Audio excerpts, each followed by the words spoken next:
ನಮ್ಮ ಪಕ್ಷದ ಮುಖಂಡರುಗಳನ್ನು ಕೂಡ ಕರೆದು ಮಾತಾಡಿದಾಗ ಇಲ್ಲ ಅಣ್ಣ ನಮ್ಗೆ ಅಲ್ಲಿ ನಾವು ನೆಲಮಂಗಲಕ್ಕೆ ಹೋಗ್ತೀವಿ, ನಮಗೆ ನೀವು ಮಾಗಡಿನ ಕೆಲಸ ಕಾರ್ಯಗಳಾಗಲ್ಲ, ನಮ್ಗೆ ಅಲ್ಲಿ ಹೋಗ್ತಕ್ಕಂಥ ನಮ್ಗೆ ಇರ್ತಕ್ಕಂಥ ಅಭಿಪ್ರಾಯ ಮಾಡಿ ನೀವು ನಮಗೆ ವಿರೋಧ ಮಾಡಬೇಡಿ ಅಂತಕ್ಕಂಥ ಮಾತಾಡಿದ್ರು. ಆವಾಗ ನಾನು ಅನಿವಾರ್ಯವಾಗಿ ನಾನು ಕೂಡ 2 ವರ್ಷಗಳ ಕಾಲ ತಡೆ ಹಿಡಿದೆ. ಅದನ್ನ ಯಾವುದೇ ಕಾರಣಕ್ಕೆ ಸೋಲೂರು ಹೋಬಳಿಗೂ ನಮಗೂ ಸಂಬಂಧ ಇರ್ತಕ್ಕಂಥದ್ದನ್ನ ಕಡ್ಕೊಳ್ಳೋದು ಬೇಡ ಅಂತೇಳಿ. ಆದ್ರೆ ನನಗೆ ಈ ಕೆಲವರು ಇವಾಗ ರಾಜಕೀಯವಾಗಿ ಕೆಲವರು ಟೀಕೆ ಮಾಡ್ತಾವ್ರೆ. ಇವತ್ತು ಟೀಕೆ ಮಾಡ್ತಕ್ಕಂಥವ್ರು ಅವತ್ತು ಆಚೆ ಕಡೆ ಬಂದು ನನ್ನ ಹತ್ರ ಕೈ ಜೋಡಿಸಿದ್ರೆ ಅದ್ರ ಕಥೆನೇ ಬೇರೆ ಇತ್ತು. ನನ್ನನ್ನ ಕೇಳಿದಾಗ ನಾನು ಮುಖ್ಯಮಂತ್ರಿಗಳಿಗೆ ಮತ್ತೆ ಉಪಮುಖ್ಯಮಂತ್ರಿಗಳಿಗೆ ಇಲ್ಲ ಅವರ ಅಭಿಪ್ರಾಯದಂತೆ ಮಾಡ್ಕೊಳ್ಳಿ, ನಿಮ್ಮ ಅವ್ರ ಶಾಸಕರ ಅಭಿಪ್ರಾಯದಂತೆ ಅಂತ ಹೇಳಿದ್ದೀನಿ. ಈಗ ನೀವು ಅದೇನೋ ಗಾದೆ ಹೇಳ್ತಾರಲ್ಲ, ಟ್ರೈನ್ ಟಿಕೆಟ್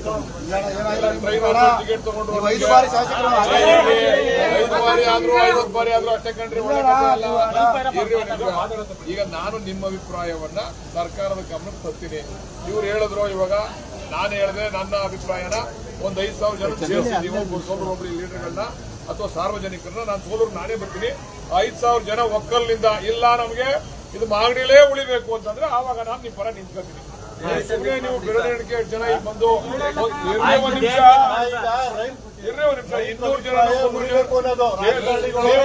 ನೀವು ಉಳಿಬೇಕು ಅಂತಂದ್ರೆ ಸೋಲೂರು ಹೋಬಳಿನಲ್ಲಿ ಒಂದು ಭಾನುವಾರನೇ ಇವ್ರು ಹೇಳಿದ್ರು ಎಲ್ಲ ಕೆಲಸಕ್ಕೆ ಹೋಗ್ಬಿಡ್ತಾರೆ ಅಂತ. ಭಾನುವಾರನೇ ಫಿಕ್ಸ್ ಮಾಡಿ 4,000-5,000 ಜನ ಅಲ್ಲೇ ಸೇರಿಸಿ ನಾನೇ ಬರ್ತೀನಿ. ಅಲ್ಲಿಂದನೇ ನಾವು ಶುರು ಮಾಡೋಣ ಉಳಿಸ್ಕೊಳಕ್ಕೆ. ಇಲ್ಲದೆ ನೀವು ಸುಮ್ಮನೆ ಈಗ 100 ಜನ ಸೇರ್ಕೊಂಡ್ಬಿಟ್ಟು ಸುಮ್ಮನೆ ಧಿಕ್ಕಾರಕ್ಕೆ ಹೋಗೋದು ಮಾಡಿದ್ರೆ ಅದರಿಂದ ಏನು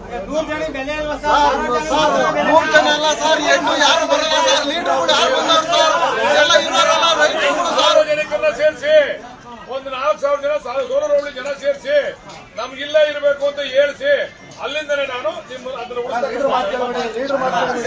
ಸುಮ್ಮನೆ ಇನ್ನು ಬಾಕಿ ಚರ್ಚೆ ಮಾಡೋದು